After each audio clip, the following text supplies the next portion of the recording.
بولے سبحان اللہ. یعنی کیا ہے؟ حافظ قرآن اور قرآن. بس ایک ہی جملہ میں بات سمجھ میں آئے. حافظ قرآن اور قرآن. اگر قرآن شریف ہم مسلمان آنکھ کے اندھے کم ہوتے ہیں مگر عقل کے اندھے تقریباً ہو جاتے ہیں. اگر آنکھ کے اندھا ہو تو علاج ہو سکتا ہے, عقل کے اندھا کا علاج نہیں ہوتا ہے. ہوتا ہے نہیں نا. ایک کاغذ پہ لکھا ہوا قرآن ہے. 10 سال 15 سال 20 سال 25 سال 40 سال بوسیدہ قرآن ہے, بالکل پرانا ہے. اس کے ہر ورق الگ الگ ہو گیا ہے, اس کے پنے ٹکڑے ٹکڑے ہو گئے ہیں, مگر اس قرآن کو کتنے عزت احترام ادب کے ساتھ اسے اٹھاتے ہیں. کیا بات ہے, کیا پوائنٹ ہے. قرآن پھٹ جائے, وہ سیدھا ہو جائے, اسے کہیں جا کر پھینکیں گے. اگر کوئی پھینکے گا تو آپ کہنے دیکھو کتنا بڑا پاگل ہے. آپ خود اسے اٹھائیں گے, اٹھا کر اپنے سینے سے لگائیں گے, اسے چومیں گے اور بڑی مبارک جگہ پہ جا کر. ایسی ہوتا ہے نا. کاغذ قرآن کس پہ لکھا ہوا ہے؟ ایک کاغذ پر. کیا بات ہے. کس پہ لکھا ہوا ہے؟ کاغذ پر. بڑی نوٹ کریں گے, ہمارے برادری والے سب سمجھ رہے ہیں, آپ کو سمجھنا ضروری ہے. قرآن کس پہ لکھا ہوا ہے؟ ایک کاغذ پہ, ادنا سے کاغذ پہ. ایک کسی بھارت میں رہنے والے ایک بھارت کے پردھان منتری نے ایک جملہ کہا تھا. اس وقت ہندوستان کے بہت بڑے مناظر اہل سنت رئیس القلم علامہ ارشد القادری علیہ رحمۃ الرضوان نے اندرا گاندھی سے چیلنج کیا. میں نے دیکھا نہیں, میں نے علامہ کو دیکھا مگر اندرا گاندھی کو نہیں دیکھا. یعنی معاملہ کیا ہوا تھا؟ اس نے کہا تھا ہمارا گیتا بڑی پوتر ہے, مقدس ہے, مگر میرے علامہ نے کہا تھا تمہارا گیتا مقدس ہے تو پورے شہر جمشید پور میں جتنا گیتا ہے اور جتنا قرآن ہے دو کنواں کھدوایا جائے اور دونوں کو الگ الگ کنویں میں ڈال دیا جائے. پورے جمشید پور میں جتنے قرآن ہے اس کو ایک کنویں میں ڈال دیا جائے. اب پورے جمشید پور شہر میں جتنا گیتا ہے ایک کنویں میں ڈال دیا جائے, اوپر سے مٹی ڈال کر چھوڑ دیا جائے, اور تم اپنے گیتا والوں کو آواز لگاؤ. کتنے گیتا لکھنے والے آتے ہیں, کتنے گیتا پڑھنے والے آتے ہیں, اور میں آواز لگاتا ہوں اگر ایک قرآن کو اگر میں کنواں میں ڈالوں گا 100 حافظ قرآن نظر آ جائے. سبحان اللہ. ایک کو ڈالوں گا مگر ہم مسلمانوں میں بڑی, میں نے پہلے کہا نا, ایک عقل کندھا نظر کندھا. نظر کندھا کا علاج ہو سکتا ہے, عقل کندھا کا نہیں. قرآن جتنا پھٹا پرانا اس کی عزت احترام ہو جائے, مگر جس نے اپنے سینے میں 30 پارہ کو محفوظ کر دیا, کیا جس نے اپنے سینے میں 30 پارہ محفوظ کر لیا ہو, اگر اس کی تھوڑی سی غلطی نظر آ جائے اس کے پورے خاندان کو گالیاں دینا شروع کرتے کہ نہیں کرتے ہیں. یہ فنوا ایسے ڈھکنوا ہے. سوچئے ایک کاغذ پہ لکھا ہوا قرآن کو سیدھا ہو گیا, پھٹ گیا, اس کے اتنا احترام کر رہے ہیں, مگر جس نے قرآن لکھوا سکتا ہے اس کی کوئی احترام نہیں. سوچئے کتنی لعنت ہے. قرآن اگر کاغذ پہ پھٹ جائے یہ حفاظ کرام فوراً قرآن کو لکھ سکتے ہیں, آپ کے سامنے دے سکتے ہیں. اس جتنا کاغذ پہ لکھے وہ قرآن کے احترام کرتے ہیں اس سے کئی گنا زیادہ ان حافظ قرآن کے احترام کرنا آپ پر واجب القیادہ ہے, واجب العین ہے. ان کا احترام کریں. بے شک حق ہے.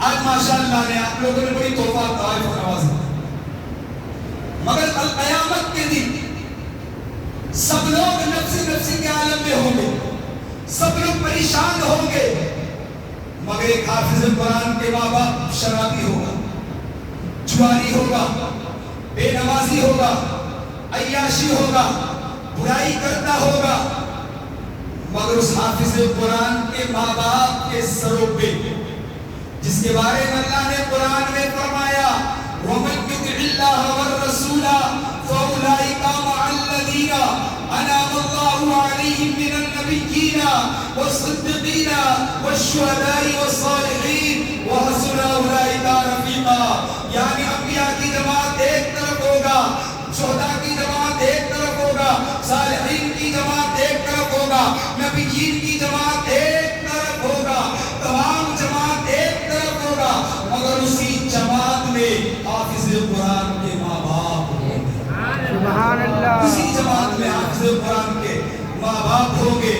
ان تمام نبیین پوچھیں گے، صدیقین پوچھیں گے، شہداء پوچھیں گے، اے فلاں تم دنیا میں کیا کرتے تھے؟ وہ کہے گا میں دنیا میں نماز بھی نہیں پڑھتا تھا، وہ کہے گا میں دنیا میں روزہ بھی نہ رکھتا تھا، میں نے حج کعبہ بھی نہیں کیا تھا، میں نے عمرہ بھی نہ کیا تھا، میں نے زکات بھی نہ دیا تھا، میں نے وہ نیک کام نہیں کیا تھا، ہر وقت میں برائی میں پھنسے ہوئے رہتے تھے، برائی کے دلدل میں ڈوبے ہوئے رہتے تھے، مگر اپنے اولاد کو اس کتاب پڑھایا تھا جس کتاب کو پوری دنیا کو سبحان اللہ۔ سوچئے ایک حافظ قرآن کے ماں باپ کے سروں پہ اتنا خوبصورت بات دیا جائے گا، تمام نبیین، صدیقین، شہداء، صالحین سب رشک کریں گے، بار بار پوچھیں گے، اور سب لوگ کہیں گے کاش میں بھی اپنے اولاد کو حافظ قرآن سبحان اللہ۔ اے لوگو، حافظ قرآن کی انگلی اٹھانے والے،